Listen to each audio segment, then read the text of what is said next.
Hello, welcome everyone. Hello. Hi.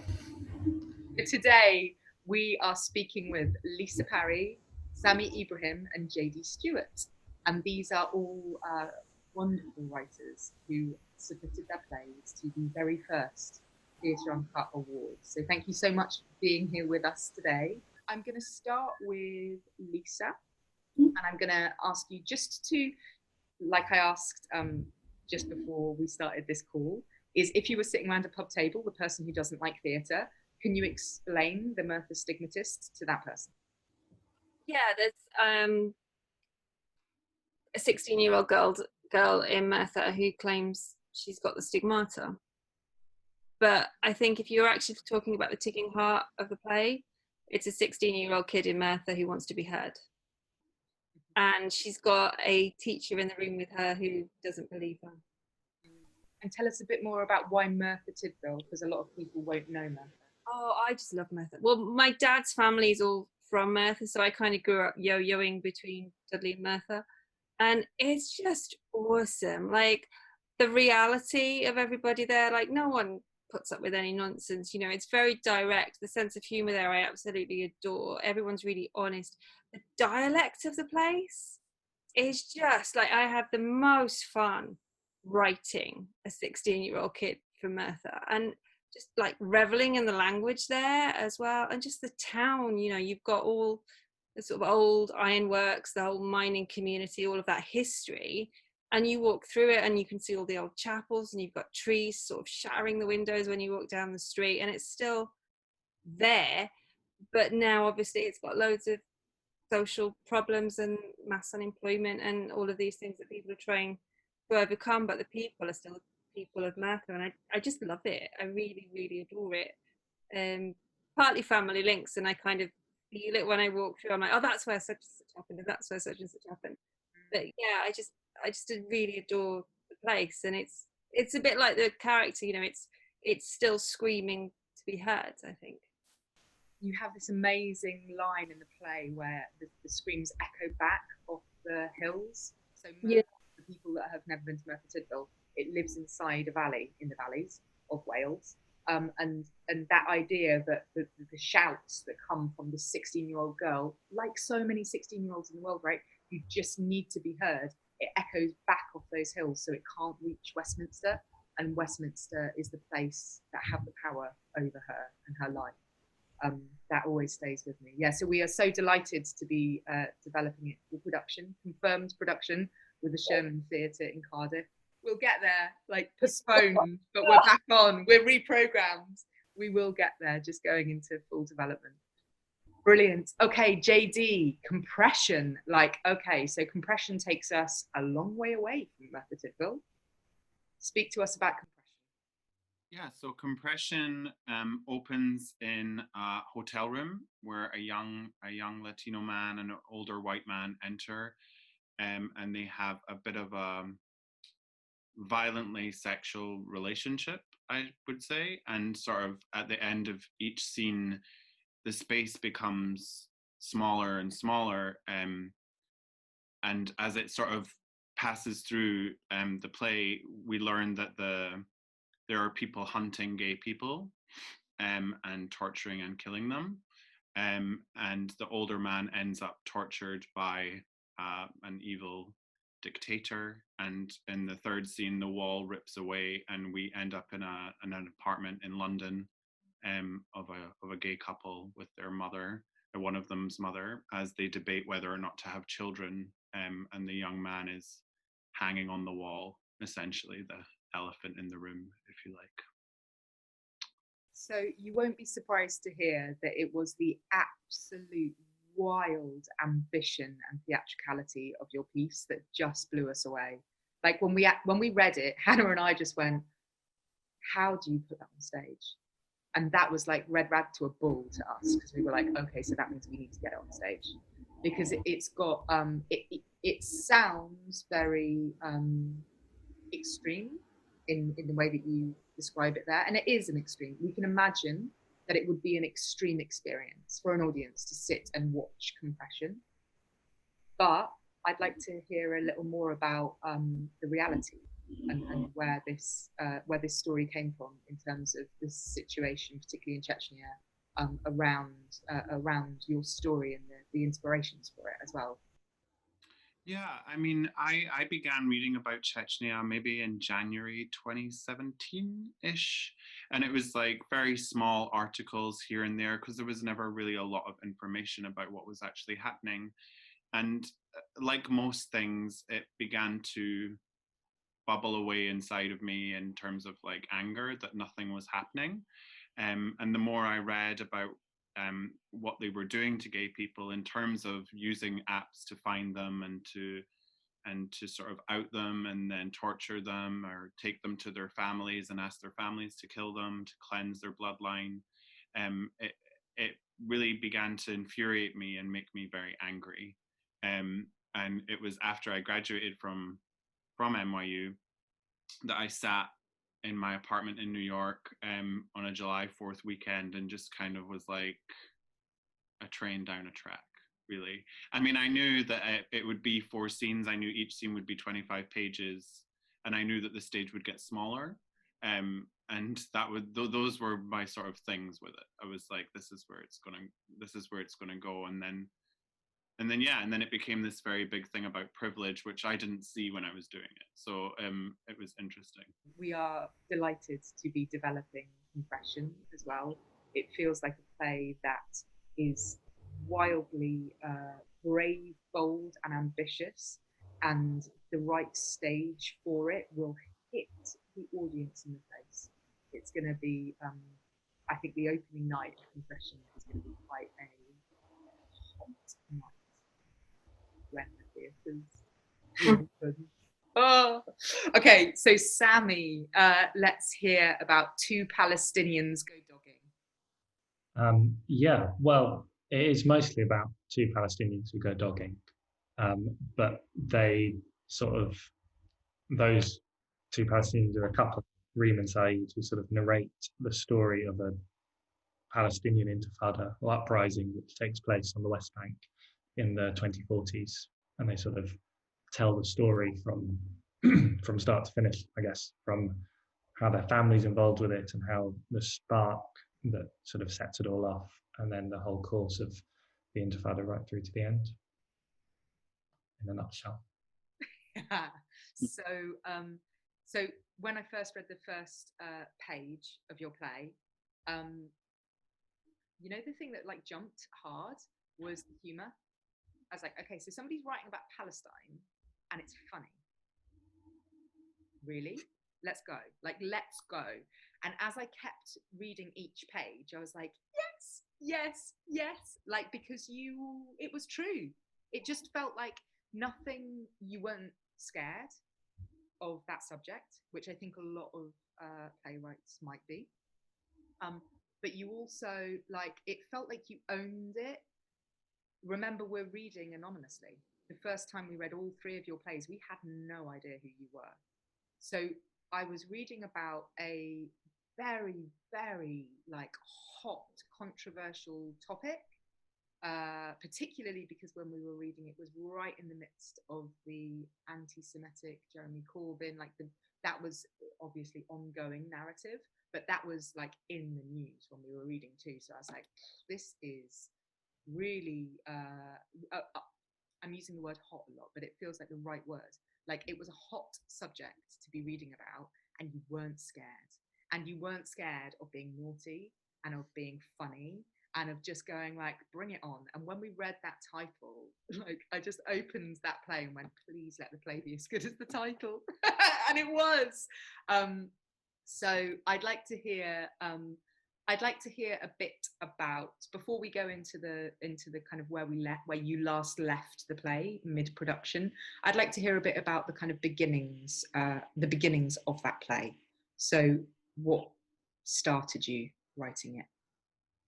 Well, I think it probably started back in sort of 2017. I knew I'm half Palestinian, so I knew I was sort of reading a lot about that part of the world and trying to, I don't know, learn my history and make sense of what was going on. And the story's been the same for the kind of whole 3 years since that story's kind of from the very beginnings through to now. But I think the hardest thing about it was trying to figure out the tone and figure out a way of approaching that story. I always knew I sort of wanted to tell a story about an intifada sometime in the future and use that to explore West Bank and Israel and Palestine and try and make sense of that in my own head.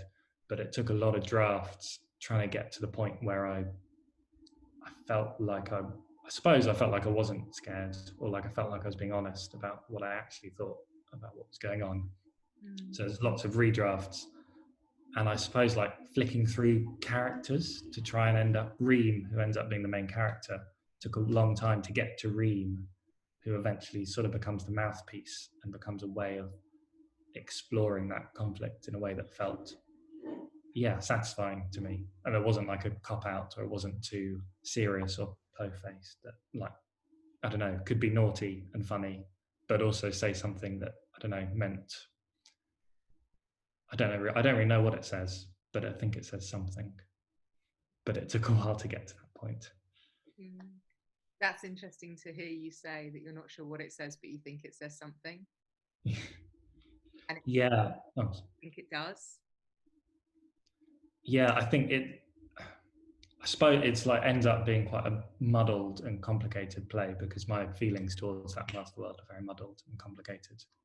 And I sort of, at a certain point, instead of trying to smooth that out, I was like, I should embrace that and make the world of the play as messy and complicated as what I think about it in there. But it took a while to figure out that that was the right kind of direction to head in. That feels like such a brave choice to make. Like, I can imagine that all of you as playwrights at different times have probably been asked the question, kind of like, what is your central metaphor? What is the message that you're trying to get? What are you driving towards? And that's a difficult thing to be faced with, because so often in creation it's messy and muddled. But that, I'll go back to the baseline idea, like that idea of there being a driving baseline, and even that might be confusion, is honest and authentic, and you feel it. Because when I think about my understanding, which it doesn't feel too limited, but it's definitely not comprehensive, of the Palestinian situation, is that it's wildly complicated, but inside there's a really clear clarity about human rights. And that's what I felt when I first read your play, was that there was this kind of chaos that existed, but then at the heart of it, there was something that was very, very clear. Cool. I want to speak a bit about where you've left the plays. So we all, hello theatre industry, we're all in this moment of hiatus right now. And I think I'll come straight back to Sami first and then to the others, because your moment of hiatus is particularly sharp. So we were so delighted to be presenting Two Palestinians Go Dogging with the Royal Court. And you were in the midst of rehearsals, at the end of the first week of rehearsals, when lockdown hit, with the amazing Omar Illyrian directing. So I just want to hear a bit about that first week, and how it feels to be put on pause. Yeah, it was very weird. It's a very odd feeling, a very strange mixture of everything being very exciting and then a little bit scary and very strange. But that first week was incredible. I felt like the team we had felt really special. The cast was really good. Everyone was sort of on it and really willing to engage in quite a difficult conversation, and everyone seemed like happy to be quite open, even if, it led to difficult conversations in the best possible way. And so whilst all of that was going on, we were sort of vaguely aware that the theatres might all shut down, but maybe they won't, but no one really knows, that kind of thing. So it was very, I don't think I knew what was going on at the time. It all just sort of happened very quickly. But in retrospect, I sort of realised I just ended up having a week-long workshop that was really lovely, and means I now have a load of rewrites to do to try and make it better for next time around. But it was very, at the time, it was I mean, the Royal Court were incredibly supportive, and I think they handled it like brilliantly, I thought. And so there was never the play never felt in danger. It was just the circumstance around us just were getting stranger and stranger, I suppose. I imagine two Palestinians going on after COVID without too much change, actually, without really having to engage with COVID too deeply, because it strangely lives outside of that direct reality. But moving on to Lisa, a school in Merthyr Tydfil, a 16-year-old who is in essence on detention. Suddenly, COVID comes in hard. Like, we had to have big conversations really quickly about how it would absorb this new reality in terms of the audience that it was speaking to. So I know we're mid development, mid absorb. So it'd be great to hear from you about that. It was strange because we had a meeting, didn't we, just before I went up to Theatre Clwyd, and you were like, this is what you're going to do at Theatre Clwyd. And then I was driving up, and then I got the radio on, and I was like, this is definitely what I'm going to do at Theatre Clwyd, because I think I've got 2 weeks before I'm going to be homeschooling. Yeah, and I was working on it in the writer's room there, which is next to Tamara Harvey's office, and it was while Boris made his whole don't go to the theatre anymore thing. So I was blithely tapping away, and then there was just walking. You just heard walking with the corridors and just staff going in, and I was like, this looks bad. This does not look good. And then I finished that draft, and I was like, this is not going to be, this is not going to touch on any contemporary things, but I need to get this draft down before I come home. And then I had to cut the residency slightly short because everyone was getting it, and I was like, if I get it, I've got to isolate for 14 days, and I need to get. They're about to shut all the schools, and my partner's going to be going into the hospital dealing with COVID because he's a doctor. And it was like, right, okay, I just need to get this done. But yeah, now, I mean, in one sense, as a writer, I think I'm fortunate that my kids are in school, so I know about the COVID procedures with education and things. So subtle things, they're not going to require that much research. And there's little things with social distancing and things that can go in there. You can't ignore it, basically, but you can't make it the play, because God, people are going to be sick to the back teeth of it. But by the same token, like you said to me, don't run from it. It's a contemporary play. It's of its time. And to make it of its time, you can't pretend this hasn't happened, especially when we're possibly looking at a second lockdown. Yeah. It was interesting. We were talking about how, because you've got that reality of having two kids who are in school, and the play is set in school, and then you've got your partner in the hospitals, so that like straight up the practicalities of that, like the facts in terms of like the NHS message. That was really reassuring, because you had those parts of your life as a playwright also feeding into this next draft. It's going to be quite interesting going back to it, because I think the play in the current drafts very much, it's Merthyr and it's Westminster. Whereas actually with COVID, whilst Westminster's dealing with a lot of it, we've also got a devolved government, which is devolved Labour government, which health here is devolved. So whilst you've got authority and things, and you've actually got it in 2 different areas feeding into COVID and health policy here. And whereas before it was kind of felt a bit like sort of Wales v Westminster, now it might have subtly changed it, and I'm not quite sure yet until I need to hear the latest draft to realise how off it is.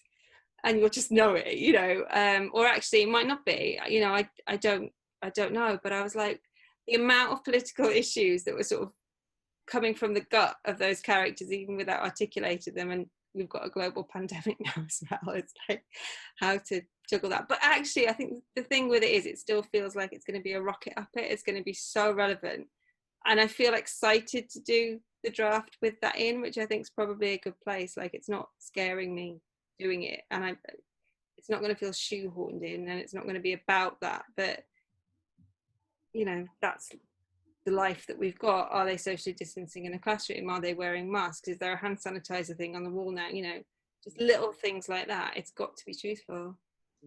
Yeah. So JD, going on to you, and also your experience now. So from being on the MFA in New York and now coming back to Scotland and being on the course at Edinburgh University, is kind of reflecting on compression and now, and like particularly with that real like deep intimacy of the play in terms of the audience watching. So reflecting on kind of your experience as a playwright going through this most recent study that we've had in this time and this play, like, just, this is a vague reflection rather than a clear question, apologies, but how are those three things like feeding into your thinking around compression? I mean, I feel like with compression, the world is not our world, but it is our world anyway. Specifically at the beginning, I mean, we don't really know where we are or what time it is. And so I feel like, and I'd rather not really shoehorn anything in. I mean, I appreciate like this is the world we live in now and that kind of thing, but I mean, I was more interested in the documentary that came out about Chechnya, which was obviously swept under the rug because of everything else which was happening, and was like, it would have been very interesting to have the play running while that documentary, if this was a regular time, was out and was more visible, you know. I mean, the play in itself is shocking, so I think the intimacy to stay as it is would still be shocking, you know, for people to see. And I mean, I guess if in the last scene people want to throw a mask on the table, then they could. I don't know. I'm not going to tell you to not do that, but I don't know. I just feel like it doesn't necessarily need that COVID brush on it, you know. And I think like the work that I did throughout this last year, obviously, I mean, even towards the end in my final piece, it didn't take COVID into consideration. Because I again, I feel like, Lisa, like we can't let it be everything that we do, and we need to still tell stories that imagine the world that we had, but or even imagine the world that we will move into once this passes, as opposed to the present now. It's a brilliant way of putting it. Imagining the world that we'll move into rather than focusing too sharply on the present. It's great having these three plays as moments of reflection as well for now, because they're all so different in terms of how they respond and soak and absorb this present moment, about how closely they live to reality, really, and to the now, or whether they take that one step away. And I think what I'd love to encourage the playwrights who may be watching this is the stories that you're looking to tell and how you're looking to tell them, is just to take that moment to really think about how close you need to be to the now. Because when you have a huge moment like this hit the world, it's seducing to jump hard. But if you really think about you and your family and your friends in an audience experiencing that, do you want to be hit hard? Do you want to be hit direct? Or do you want to take a step away? Do you want to take a step away in time, in world? And both Two Palestinians Go Dogging and Compression, they take a very gentle step away from now, right? In form and in world. It is now, we understand it. It's not sci-fi in any way. We understand the rules of these worlds. They are our rules. But because it's got that gentle distance, then it allows us to not have to like really directly, you know, have hand sanitizer and face masks and speak about kind of anxiety and fear all the time. That's also not to say that an incredible play about COVID might be exactly what we need right now. So there's no right or wrong, are there? There's no rules. I'd like to hear a little bit from all of you about the process of submitting your play to an award, because I'm sure that the Theatre Uncut Award was not the only award that you have submitted your plays to over your time as playwrights. So we do our very, very best to be transparent, to be as equal as we can in our reading process. So we read anonymously. Our reading panel are made up of individuals from a wide range of backgrounds. We spend a lot of time and energy in ensuring that. And we also make sure that everything is read by multiple people. So you're never going to just get turned down by one person's world view, but you'll be seen by a lot of different people's world view. That moment that we reveal your identities is wild. Like when we've made those final decisions and then we're like, oh, but who are they? What do they look like? Is beautiful at the end of the final judging moment. And we were so inspired and humbled to see the individuals that were part of our shortlist last year, and how inspiring all of your stories are.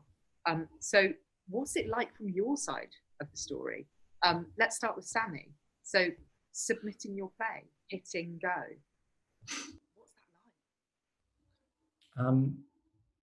that like? It was, I suppose, like anything, it's a little bit scary because it's your baby that you're sending off into the world, which always feels a bit odd. But also, but exciting at the same time. And I don't know, it felt like a good home for it, the Theatre Uncut Award. Like it felt like the two things sort of fitted together quite nicely. And I just thought I might as well go for it and see. But it was exciting and a bit nerve-wracking, like it sort of always is, where you sort of want to get excited, but you don't want to put all your eggs in one basket because you're worried. But you figure you might as well try anyway. And did you write the play before you saw the award was available, or did you write it for it? I was writing it anyway, but the deadline, when I saw the deadline, I sort of knew that I probably should have a good draft ready by that date. It's like a good way of being like, okay, get something done, at least the day before that deadline, so you can get it in. That's one thing that we know that we can gift to playwrights is a deadline, because they're like really creatively useful at times, aren't they? Whether you hit this deadline or you know that deadline will come again later on along the way. Lisa, how about you? Isn't the deadline something around Christmas time or something? Kind of. It was like I think we finished in November last year. Yeah. Yeah, because I remember I was umming and ahhing over it, and I literally was, because I'd got a draft, and I wasn't sure, like, my heart said there's something in this, but it was one of those, I was like, I was umming and ahhing, and it was the anonymity thing that encouraged me to send it, interestingly. Why is that? It just felt safer. Because it's such a mental thing. Oh, there's a sick kid in Merthyr and she's bleeding with the wounds of a crucified Christ, and she says it's true, right? Do you know what I mean? And then, but the anonymity thing, I was like, actually, I feel safe enough to send that now. And I remember doing it. It was like one of the last things I did on the one day, and it was dark outside. I'm like, I'm just going to send it, and I'm just going to forget about it. And if it's meant to be, it's going to get an email was a really lovely surprise.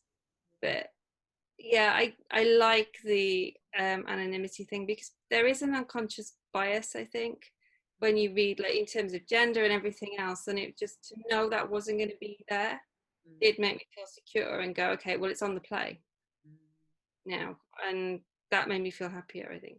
So JD, when you submitted Compression, it was a piece that you had written already, that you'd written kind of from a moment in New York, as you described, where it just kind of like, I remember when we met in the Young Vic, you remember, a couple of years ago as well, and it was so beautiful. You spoke so clearly to me about that sense of like, it just like, I don't know, like almost vomiting out of you, that play, that you were like, I am going, like I am writing this, I don't care anymore.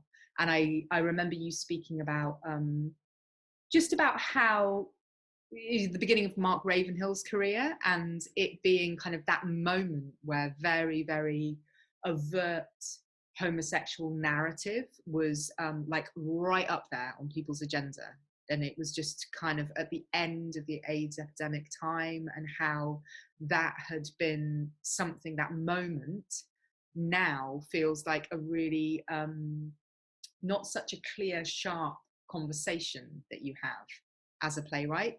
So how this piece and this theme and the Theatre Uncut Award and it being a political play and you submitting that, like, how did that feel?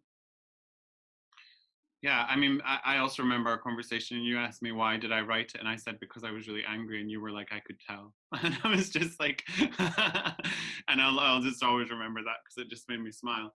But yeah, I mean, I guess I can be the sloppy one in this story in the way that I submitted to a bunch of stuff and it got rejected because of the violent sexual nature of it from a lot of things. And I had like one piece of feedback because the last scene was very different to what it is now. And I'd sort of sat on that feedback for a good 2 months. And then I came across the Theatre Uncut thing the night before it was actually due in. And I texted my friend and I was like, do you think compression's political? And she was like, yeah. I was like, did you read it? So I literally sat and changed the last scene before I submitted it to you the night before. And I just thought, okay, I'll submit it, and there we go. And I was trying a thing like I suppose maybe every writer does, where they try and submit a certain amount of things in a year to be like, at least I achieved something. So I like added it to my list of things that I'd submitted to, and then just kind of waddled on with my life, to be honest. And then I remember being back with my parents, and I got the email about the long list, the short list, and that thing. And I just remember thinking then, like, that I'd won, even if I hadn't won like Sami did, you know, like that for me personally, like having it to be received in that way from you was very uplifting, I guess, because so many people just are very afraid of the play. So it was nice to see that it was being embraced in that sense. So yeah. And then I read the draft that I sent for submission and was like, these spell mistakes are awful. How did this get to the, like, in that last scene, I was like, this is embarrassing. Like, and I was like, wow, even with that. So yeah. Yeah, I can't spell for shit. I wouldn't have even noticed any of them. We from last week as well, from the conversation with Kwame, who's dyslexic as well, he was like, who cares about all of the like the spelling mistakes and all of the things that you think are really like important as a writer, and it doesn't matter, because once you've got that kind of, once, like I said at the beginning, once you've got somebody who you really believe is really digging away at something that they need to dig at, you don't care what all of those mistakes are at all. The bravery of that play, still, I reread all of your plays before we spoke today in their most current drafts, and the bravery of Compression is wild, and the plays, each one of them, I think, at their heart, has something which feels so bold that you put your that are very vulnerable, that there's something which feels like you're not sure about. You don't know if it's okay to say or okay to go for, or if it's too out there that this girl has stigmata, or that you can be funny inside a future intifada in the West Bank, or that you can present that level of violence, sexual violence on stage in front of an audience, and how that will be received. And I think that level of bravery inside all of your pieces is something that binds you together and makes me and Hannah reflect on who we are as well, as a company and as artistic directors, and what it is that we are looking to see, and how we feel playwrights and theatre has a place in how we all move forward, and maybe the only thing we're looking for is bravery and is authenticity. And that skill comes behind both of those things. Because if we're really going to step forward and question and be better and be braver and be bolder and be more equal, then the only way that we do that is we step into this place of uncertainty of unknown, where we don't have those, like you said at the beginning, Sami, where we don't shine it off. We don't go, and here is my point, and here is the essay that you get to write, or the review that you get to write about my piece. But it's more like, okay, here you go, there it is. Like, help me with this thing that I'm thinking about, audience and actors and directors, like, get involved, because I'm not sure, but I think it might be interesting, or I think it might be this. Okay, so I want to kind of go back to a little bit of nuts and bolts for all of you. Is the play that you're writing at the moment. What's the, you don't need to tell us anything about it, I don't want to hear any spoilers, but what's the moment that you find yourself? I'm kind of terrified with where I am right now. It started with an image, and then a strong reaction to an image, and then a lot of research followed on, and then I did what I really love to do, which I did like a splurgy first draft. I was like, I don't know what this is, so I did the splurgy, and then I read the draft. I'm like, that's what that is, and I've kind of done a sort of plan for it, just practically, because at the moment I can write 6 pages, but if I had to think I have to write 120 sat here and I don't know where this is going, I'm not going to get anything done. But I'm just about to hit a section that I haven't planned at all, and yeah, I need to work that one out. So that's where I am. So I'm kind of thinking I might just write the bits that I know, and then watch the pages of it go up, and then I'll feel, no, I do know what I'm doing, actually, it's fine, it's just these 20 pages or whatever, and then break those down a little bit more. But yeah, that's on this one. They vary. Great. And Sami or JD? I'll go. I mean, when I started doing this, I sort of made a personal manifesto that I would only write stories centering on LGBTQ characters. So on purpose. And so to my detriment or whatever that may be. But in terms of like what I'm writing now, it's everything I write sort of comes out of things that annoy me. Or make me angry to an extent, and then I just magnify that 120% and then flip it in a way that will hopefully garner some kind of empathetic reaction from people in terms of that. But yeah, I'm working on an adaptation of something as well, so like I'm kind of like moving between 2 different things at the moment. But yeah, what's the different feeling between writing a piece of original and writing an adaptation? How do those 2 different processes feel to you? I mean, I think with the original one, for me, it'll be the thing that sort of like gets under my skin, but then it's generally like an ending. Like I'll have an ending and I'll be like, how do we get to here? Or it'll be like an aspect of theatricality or symbolism that like will make its way through the play. And then sometimes like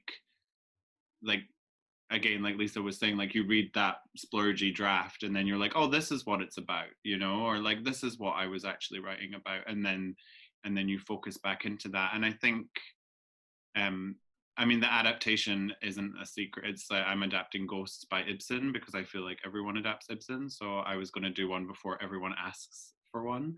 I'm gonna jump on it first. But I think with Ghosts, it's for me with Ghosts, it's how does Ghosts echo in my Ghosts, if that makes sense. Like what is the space, and what are the lines that are drawn, and what is the life between those lines that makes it relevant to now. And I think that's something that I never really thought of in terms of like this whole, I don't really like the why now question personally, because I feel like it limits you, but yeah, I feel like it needs to be now.